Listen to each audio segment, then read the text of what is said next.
دوستو نیا ویریئنٹ آ چکا ہے اور یہ ویریئنٹ پرانے ویریئنٹ سے سب سے گھاتک ہے، خطرناک ہے۔ اس لیے آپ سب سے گزارش کی جاتی ہے اپنے آپ کو بچائے، اپنے گھر والوں کو بچائے۔ اگر آپ نے کووڈ کا ٹیکہ نہیں لیا تو کووڈ کا ٹیکہ لے لے اور سب لوگوں سے 2 میٹر کی دوری برقرار رکھے، 6 فٹ یعنی بہت ضروری ہے دوستو۔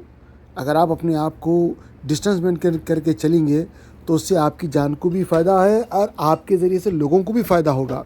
اگر آپ مینٹین نہیں کر رہے ہیں اور دوسرے بھی مینٹین نہیں کر رہے ہیں تو دوسروں کو بھی نقصان ہے، آپ کو بھی نقصان ہے۔ اور میں اکثر دواخانوں میں جا کے دیکھا ہوں دوستوں، وہاں پہ جو ہے بعض لوگ تو فری ماسک دے رہے ہیں، بعض لوگ اس کا 1 ریال چارج کر رہے ہیں۔ تو ماسک کی کتنی اہمیت ہے ہاسپٹلس میں آپ اس کا اندازہ لگا سکتے ہیں۔ اکثر لوگ آج کل کھانس رہے ہیں اور کھانسنے میں جو ہے یہ بھی نہیں دیکھ رہے ہیں کہ بھائی ان کے اندر کیا پرابلمس ہو سکتے ہیں۔ یہ بھی ہو سکتا ہے کہ بھائی لوگوں نے 4 ڈوز لینے کے بعد ان کو دوبارہ بھی جو ہے کورونا ہوا ہے، لیکن وہ لوگوں کا انتقال نہیں ہوا کیونکہ وہ لوگوں کے اندر اتنی اسٹرانگ امیونٹی بن چکی تھی جس کی وجہ سے وہ لوگ اپنی زندگی کو سروائیو کر پا رہے ہیں۔ لیکن وہ لوگ جو بیچارے ڈوز نہیں لیے ہیں، نہ پہلی نہ دوسری نہ تیسری نہ چوتھی، تو وہ لوگوں کی شاید اس میں جو ہے موت ہو رہی ہے۔ اور ابھی سعودی عرب کے اندر بھی کیسز بڑھ رہے ہیں، لیکن موت بہت کم ہوئی ہے کیونکہ الحمدللہ تقریباً 99.99% لوگوں نے ڈوسس لے لی ہے۔ یہ ایک اچھی بات ہے، اسی لیے تو الحمدللہ مکہ اور مدینہ کے اندر پہلے کے جیسی پابندی نہیں ہے، لوگ آرام سے آ رہے ہیں، جا رہے ہیں، عمرہ کر رہے ہیں، کسی قسم کی کوئی تکلیف نہیں ہے۔ لیکن دوستو آپ لوگوں سے خصوصی گزارش کرتا ہوں، جیسے کہ ماحول چل رہا ہے اور اس ماحول کے اندر تقریباً ہر آدمی بیمار ہے، اور ایسے میں کہیں آپ بھی بیمار نہ پڑ جائے کیونکہ کوئی گارنٹی نہیں ہے کسی کی بھی، کسی کو کچھ بھی ہو سکتا ہے۔ تو اس لیے آپ اپنی سرکشا کو دیکھتے ہوئے، اپنی حفاظت کو دیکھتے ہوئے آپ ماسک ضرور پہنیے گا، کیونکہ ماسک بہت سارے بیماریاں ہونے سے پہلے بیماریوں کو روک دیتا ہے، جس کی وجہ سے آپ بھی محفوظ رہیں گے اور آپ کے ذریعے سے لوگوں کو بھی محفوظ رہیں گے۔ خدا نخواستہ آپ تو صحیح ہے لیکن کوئی اور بیمار ہے تو وہ بیماری کا اثر آپ کو ہو سکتا ہے، لہذا ماسک ضرور پہنیے اور ڈسٹنس مینٹین کیجئے۔ چاہے کہ کوئی بات کا کوئی برا مانے یا نہ مانے، آپ سامنے والے کو کہہ دیجیے کہ بھائی ڈسٹنس رکھ کے بات کرو، جس کی وجہ سے آپ اپنے آپ کو محفوظ رکھ سکیں گے۔ خاص طور سے وہ لوگ جو فیملی کے ساتھ رہتے ہیں ان کو تو کسی بھی حال میں ڈسٹنس مینٹین کرنا بہت ضروری ہے، چاہے وہ مسجد میں جائے، چاہے وہ آفس میں جائے، چاہے وہ ویجیٹیبل کی دکان میں جائے، چاہے مال میں جائے یا پبلک پلیس میں جائے، کدھر بھی جائے، کہیں بھی جائے، بہت ضروری ہے دوستو ایک دوسرے کا خیال رکھے۔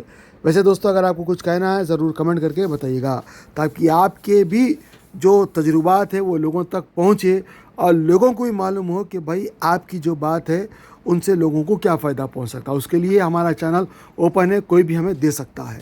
دوستو دبئی سے ہمارے ایک دوست نے یہ ایڈ بھیجا ہے جس میں لکھا ہے کہ بھائی اگر کسی کو بیڈ چاہیے ڈیلی بیسس پہ یا منتھلی بیسس پہ تو ایاز نام کے صاحب سے کانٹیکٹ کرے۔ یہ دبئی کے اندر آپ کو یہ سہولت دے رہی۔ اور دوسری بات دوستو، دبئی کے اندر سب سے زیادہ مہنگائی دبئی کے اندر ہے، کوئی بھی آسانی سے نہ تو کمرہ ملتا ہے نہ تو بیڈ ملتا ہے۔ ہم نے تصویروں میں دیکھا ہے کہ لوگ بھائی حمام میں بھی سو رہے ہیں۔ تو آپ لوگوں سے خصوصی گزارش کی جاتی ہے اگر کسی کو دبئی میں کوئی بھی آدمی رہنا چاہتا ہے تو یہ بھائی صاحب سہولت دے رہے ہیں، آپ اس سہولت کا فائدہ اٹھائیے گا۔ کاری ہو رہی ہے اور یہ عیاشیاں ہو رہی ہیں، لڑکی اور لڑکیاں، خالہ زاد بھائی، خالہ کی بہن، خالے کی لڑکی، پھوپھو کا لڑکا، اب یہ تو سب غیر محرم ہے بھائی، یہ سب ناچ رہے ہیں، گانے بجانے کر رہے ہیں، پیلے پیلے کپڑے پہن رہے ہیں۔ تم ایمان والے ہو بھائی، خدا کی قسم اللہ کے نبی صلی اللہ علیہ وسلم اتنا روئے ہیں، اتنا روئے ہیں، اتنا روئے ہیں ہمارے لیے کہ اللہ میری امت کو بخش دے۔ کچھ تو خیال کرو، وہ لوگ جو 4 آدمیوں میں بیٹھنے والے ہوتے ہیں ان کی لڑکیاں بھی ناچ رہی ہیں، اور ہوتا کیا ہے، ناچ گانا کمرے کے اندر ہو رہا ہے، وہی لڑکیاں ویڈیو بنا رہی ہیں۔ اب لڑکی کی فرینڈ میں تو لڑکیاں ہی ہیں، اس نے اپنے اسٹیٹس پر گانے لگا دیے، اس کے دوست نے کہیں دیکھا، کہیں نے کہیں دیکھا، کسی نے کہیں دیکھا، اور اس طرح سے پھر ویڈیو عام ہو جاتی ہے اور ہم تک پہنچتی، ہم دیکھ رہے ہیں بڑے بڑے معزز گھرانے کی لڑکیاں شادی اور بیاہ سے پہلے جو ہے خوب ڈانس کر رہی ہیں۔ السلام علیکم ورحمۃ اللہ وبرکاتہ۔ قرآن پاک کو تجوید سے پڑھنے کی اہمیت۔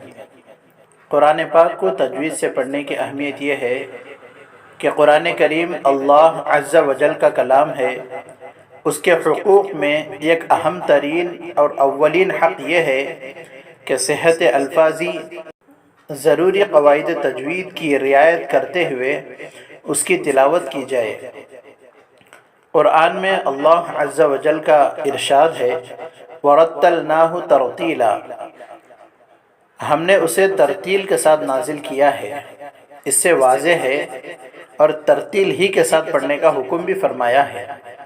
چنانچہ دوسری جگہ ارشاد ہے وَرَتِّلِ الْقُرْآنَ تَرْتِيلًا، اور قرآن کی تلاوت اطمینان سے صاف صاف کیا کرو۔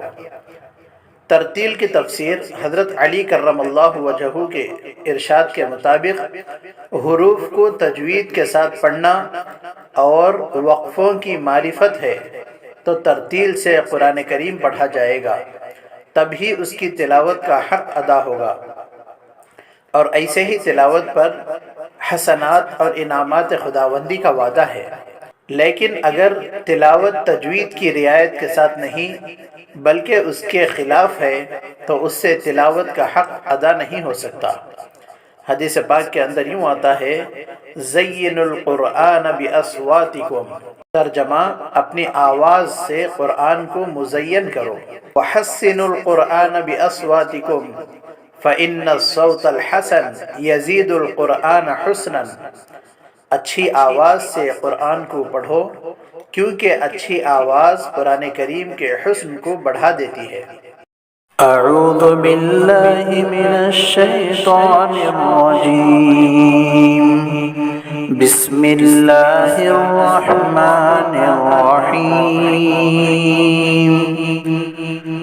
انا نحن نزلنا الذکر وإنا له لحافظون۔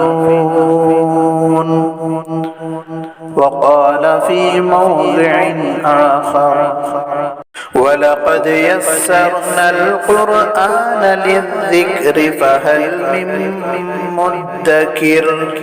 اقرأ القرآن بلحون العرب وأصواتها، قرآن کریم کو عربی لہجے میں پڑھو۔ محققین علماء نے تصریح فرمائی ہے کہ بغیر تجوید قرآن پڑھنے والا مستحق ثواب نہیں